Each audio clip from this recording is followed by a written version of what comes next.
الرياضيات موضوع مجرد من منظورين: أنها تستخلص السمات المهمة من مشكلة ما، وأنها تتعامل مع كائنات غير مادية وغير ملموسة. ملخص كتاب الرياضيات، مقدمة قصيرة جدا. تأليف تيموثي غاورز، بصوت يحيى محمود. يكره معظم الناس مادة الرياضيات ويهابونها، ففي مخيلتهم صورة نمطية عن صعوبة الرياضيات وجنون علمائها، فهم في نظر الناس عباقرة وفوضويون. ونجد معظم الطلاب الذين يتعلمون مادة الرياضيات يجيدون استخدام القواعد والتعامل مع وظائفها المتنوعة دون فهم جيد لها. تحتاج الرياضيات إلى خيال خصب وتناول موضوعاتها من منظور مختلف عن المواد الدراسية المملة، فالرياضيات وسيلة جميع العلماء لمحاكاة مسائل العالم الحقيقي ودراستها على الأوراق. هنا ستتعرف على مفاهيم رياضية تظن أنك تعرف بعضا منها، ولكنك ستنظر إليها من منظور مختلف، ثم ستتحقق من صحة الافتراضات الشائعة التي يعتقدها الناس في الرياضيات وعلمائها. إنها الفرصة للبدء في رحلة ممتعة مع الرياضيات لا تشبه تجاربك السابقة معها، فهيا بنا. الفصل الأول: الرياضيات أداة رئيسة لنمذجة مسائل العالم الحقيقي. هل فكرت يوما ما في الطريقة المثلى لرمي الحجر لأبعد مسافة ممكنة؟ فإذا رفعت يدك كثيرا عند رمي الحجر سيرتفع الحجر، ولكنه لن يصل إلى مسافة بعيدة. وإذا أخفضت يدك قبل الرمي سيقع الحجر بالقرب منك. إذن يجب معرفة زاوية الرمي المناسبة للوصول بالحجر إلى أبعد مسافة. تقدم الرياضيات الإجابة المناسبة، إنها الزاوية 45. ولكن كيف عرفنا الجواب باستخدام الرياضيات؟ لقد استخدمنا الرياضيات لمحاكاة هذه المسألة وحددنا زاوية الرمي المناسبة. تعرف هذه المحاكاة بالنمذجة الرياضية، وهي رؤية تخيلية مبسطة لجزء من الواقع بغرض دراسة سلوكه واستكشافه.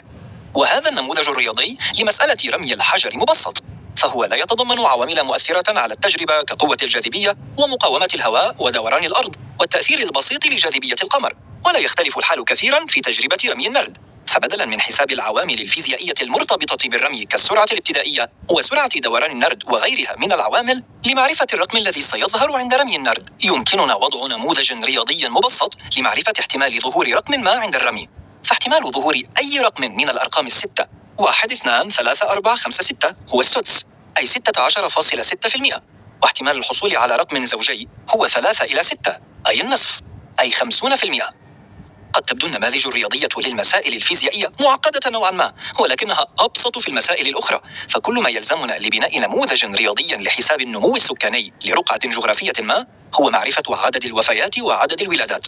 ويمكن زيادة دقة النموذج بتعقيد النموذج وإضافة عوامل أخرى، ولكن يفضل استخدام السمات الأساسية للظاهرة المراد نمذجتها دون الغوص في التفاصيل، ثم تعقيد النموذج حسب الحاجة. تمكننا النمذجة الرياضية بالإضافة إلى دراسة الظواهر عن كثب من نقلها إلى الحاسوب باستخدام لغات البرمجة، إذ إن التطبيقات الحاسوبية تكتب هذه النماذج الرياضية بالتعليمات البرمجية. الفصل الثاني: يسهم التفكير التجريدي في تقليل صعوبة فهم الرياضيات. ظهر جدل فلسفي في القرن الثامن عشر ينص على أنه إذا كان مربع العدد 0 0 ومربع العدد 1 1 فهذا يعني وجود أعداد أخرى هي مربع لنفسها. فتح هذا الجدال بابا واسعا للفلاسفة في التفكير في المسلمات الرياضية التي نتعامل معها بطريقة بديهية، كالأعداد الطبيعية، وهي الأعداد الصحيحة التي لا تحتوي على كسور عشرية، والأعداد الحقيقية، وهي الأعداد التي لا تحتوي على كسور عشرية، والأعداد الموجبة والسالبة، وغيرها من المسلمات الرياضية. لقد انغمس الفلاسفة في هذه المسلمات وحاولوا التعمق فيها وفهم معانيها، ولم يتناولوها بشكل مجرد. ويقصد بالتجريد التركيز على وظيفة الشيء ودوره فقط دون التعمق في معناه. ومع ذلك يجب استخدام التجريد في الرياضيات بطريقة مقبولة دون إفراط، حتى لا تزداد الصعوبة في فهم الرياضيات. يساعد التجريد على الفهم الأفضل للظواهر الطبيعية عند نمذجتها، إذ إننا نجد فيها الكثير من التفاصيل التي تجعل دراستها أمرا شاقا، ولذلك نلجأ إلى التجريد، فنستخلص السمات الأساسية التي تتحكم في الظاهرة، مما يمنحنا فهما أفضل. ففي نموذج رمي الحجر اخترنا زاوية الرمي سمة أساسية للنموذج، وأهملنا باقي السمات كجاذبية القمر والسرعة الابتدائية وغيرها من السمات. وهذا ما نفعله في الرياضيات حين نتعامل مع المسلمات الرياضية، إذ إننا نفكر في وظيفتها وطريقة عملها دون الخوض في تفاصيل أكثر. فنفكر في الأعداد السالبة فقط كتوسيع لنظام الأعداد، بدلا من أن نفكر في ماهيتها وكيف يمكن أن توجد أعداد أصغر من الصفر. من هنا ظهرت الحاجة إلى الموازنة بين التفكير الكلاسيكي والتجريد لنتمكن من قبول الرياضيات واستخدامها. الفصل الثالث. اللانهاية والتقريب حل للعديد من المسائل الرياضية. جرب أن تقسم العدد 22 على العدد 7. ستجد أن ناتج القسمة هو 3 وأعداد عشرية لا نهائية، وهي الأعداد التي تقع على يمين الفاصلة العشرية. ولو جربت الاستمرار في عملية القسمة للحصول على الناتج النهائي فلن تصل إليه. يكفي أن نقول إن الناتج 13 جزءا من 100. ولكن إذا ضربنا الناتج السابق ب7 فهل سنحصل على 22؟ بالطبع لا، سنحصل على 21 و98 جزءا من 100، لأن النتيجة السابقة تقريبية. وإذا عملنا على زيادة الأعداد بعد الفاصلة العشرية للناتج يكون ناتج القسمة 3,1428 جزءا من 10,000. وعند ضرب هذا العدد ب7 سنحصل على الرقم 21,998 جزءا من 1000. نلاحظ أننا لن نحصل على الرقم 22 إلا إذا وصلنا إلى نهاية عملية القسمة، وهو أمر غير ممكن. ولذلك يوضع مفهوم اللانهاية حلا للعديد من المسائل الرياضية ويمكننا من إنهائها. يعتقد الذين لا يتعاملون مع الرياضيات أنها تتعامل مع الأرقام الدقيقة. وحين يدرس المرء في الهندسة يلاحظ أن معظم المسائل التي يواجهها تنتهي بإجابة تقريبية وليست تامة الدقة. فمثلا عند حساب الجذر التربيعي للعدد 2 نكتفي بكتابة الأرقام الأولى بعد الفاصلة وتقريب الرقم الأخير، لأننا عند تنفيذ العملية على الآلة الحاسبة سنحصل على رقم طويل وهو 1,414,213 جزءا من المليون، ويمكننا كتابة النتيجة بتقريب الرقم الثالث بعد الفاصلة العشرية فيصبح الناتج 1,415 جزءا من 1000. ويختلف هامش الخطأ في التقريب باختلاف الأعداد، إذ إن هامش الخطأ في الأعداد الكبيرة أوسع منه في الأعداد الصغيرة. فلو طلب منك حساب المسافة التي تقطعها سيارة ما بالأميال خلال زمن معين، فأي المسافتين ستكون أدق؟ هل في حال حسبت الأميال التي قطعتها السيارة في جزء على 100 جزء من الثانية؟ أم المسافة التي قطعتها خلال جزء على مليون من الثانية؟ تعد مقارنة الأعداد الكبيرة في الرياضيات عملا شاقا، ولذلك فإن استخدام اللوغاريتمات يسهل الأمر.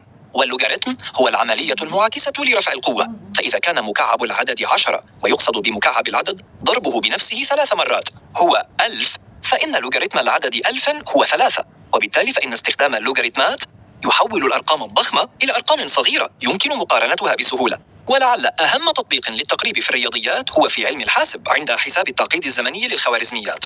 والتعقيد الزمني للخوارزمية هو عدد التعليمات التي تنفذها الخوارزمية وفقا للمدخلات المستقبلة. فإذا كان التعقيد الزمني لخوارزمية هو لوغاريتم n، حيث n تمثل عدد المدخلات، فهذا يعني أنها ستنفذ 3 تعليمات لمعالجة 1000 مدخل. اقتباس: بمجرد أن يتعلم المرء التفكير بطريقة مجردة فإنه يكون مبتهجا، وهي بهجة تشبه إلى حد ما بهجته عندما يتمكن فجأة من ركوب الدراجة دون القلق بشأن الحفاظ على توازنه. الفصل الرابع. هندسة الأبعاد منظار العلماء في النمذجة. توفر الهندسة في الرياضيات مستوى الإحداثيات لتحديد النقاط وتمثيلها بيانيا، ولعل أشهر هذه المستويات الإحداثية المستوى الديكارتي نسبة إلى الرياضي والفيلسوف الفرنسي رينيه ديكارت، وهو المستوى الثنائي الذي يتألف من محورين متعامدين، كما يوجد المستوى ثلاثي الأبعاد والذي يستخدم لتصور الأجسام في الفراغ، ويتألف من 3 محاور متعامدة تمثل الطول والعرض والعمق. ولتخيل المستوى الإحداثي الثلاثي انظر إلى زاوية في غرفتك وستجد 3 محاور متعامدة فيها، كما يوجد المستوى الإحداثي الرباعي والذي يعتبر الزمن البعد الرابع فيه. ولكن ماذا عن المستوى الإحداثي الذي يتألف من 26 بعدا؟ كيف يمكن تخيله؟ من السهل على المرء تخيل المستوى الإحداثي الثنائي، وقد يجد البعض صعوبة في تخيل المستوى الإحداثي الثلاثي، وتزداد الصعوبة بازدياد أبعاد نظام الإحداثيات الذي يتعامل معه. ولكن هذه الأنظمة لا تستخدم فقط لتمثيل الأشياء في الفراغ وتصورها، كأن تمثل صندوقا تراه في الغرفة فتضعه على المحاور 3، فيكفي استخدام نظام الإحداثيات الثلاثي للتصور.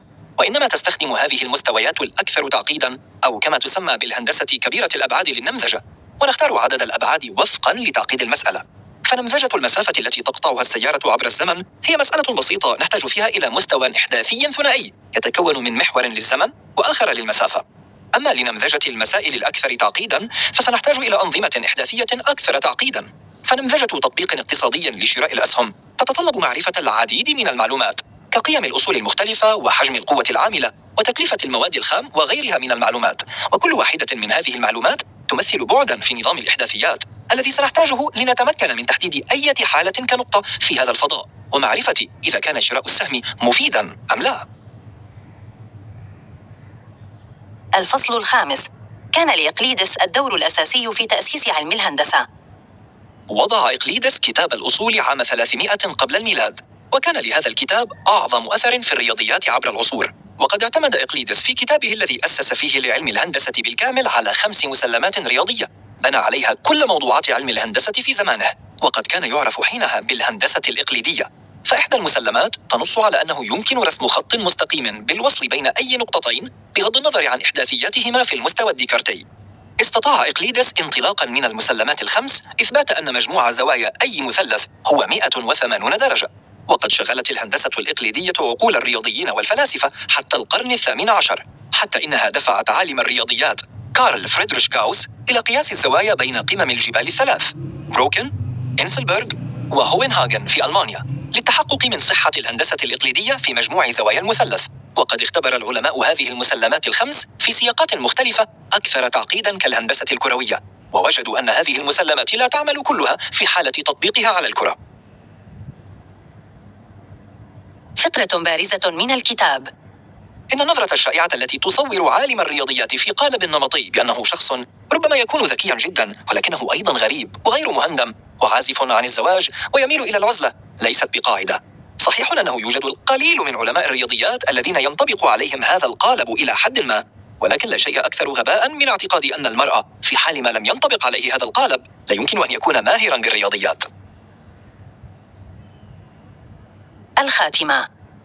إن الرياضيات ليست الموضوعات المملة التي تعرفت عليها في المدرسة والجامعة، بل الطريقة الأساسية لمحاكاة مسائل العالم الحقيقي لدراستها واستكشافها. وقد كان انغماس البعض فيها فلسفياً والبعض الآخر تجريدياً سبباً رئيساً في فقدان القدرة على فهمها والاستفادة منها.